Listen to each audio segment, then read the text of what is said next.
I had a spiritual leader once who, with an inclined head and slightly raised eyebrows, said to me, "You know how the church is," referencing how much gossip can be present in the body of Christ. Yes, we all know how the church can be. When your child comes out, it's not the time to dole out this very delicate information and subject our children or families to gossip, ridicule, and unsolicited opinion. However, we will absolutely need outside help when we're navigating something like this in our homes. When I was 8 years old, I got caught kissing a boy. Yes, it's possible to kiss a boy when you're young, even when you have same-sex attractions.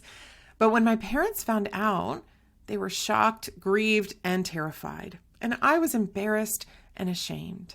After they comforted me in my own poor decision-making, they let me know that there would be consequences, but that they would need to get advice first. They assured me that they were not going to announce this news to the world, but instead they gave me the names of the 2 people that they would talk to in order to get some guidance.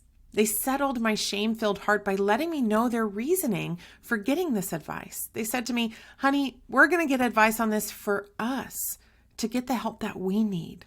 We're not perfect parents, and we're still learning how to be the best parents we can possibly be for you. And God says that we can't do that alone and that we need the help of other people to love you the best that we can.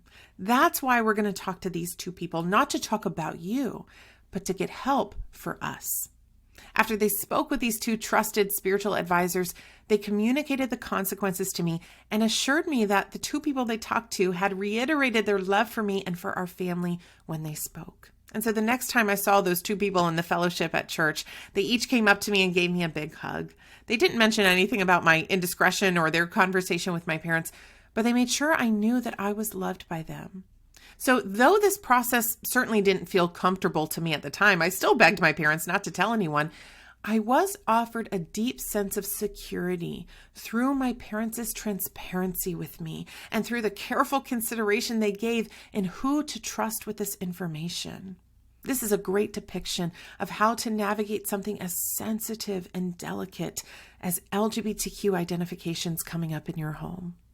As a child, instead of spiraling in insecurity every time I walked into our church building, wondering who my parents had gotten advice from, convinced that every glance in my direction or every lowered voice that I passed was about me, I felt a sense of security in knowing exactly who my parents had talked to about this and their reaction.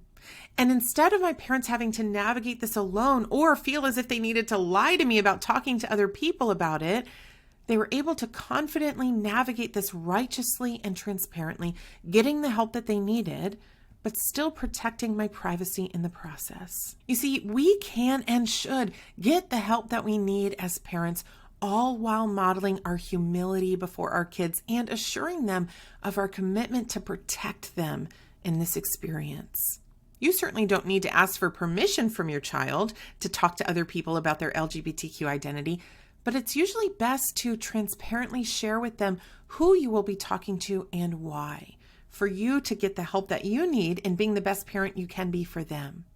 Assure them that you love them deeply and that the people you've chosen to get advice from also love them deeply, and you're all committed to honoring and protecting your child through this. Be sure to choose 2 to 3 trusted spiritual advisors that you believe can offer comfort, guidance, and unconditional love, while honoring and protecting your family and your child in this.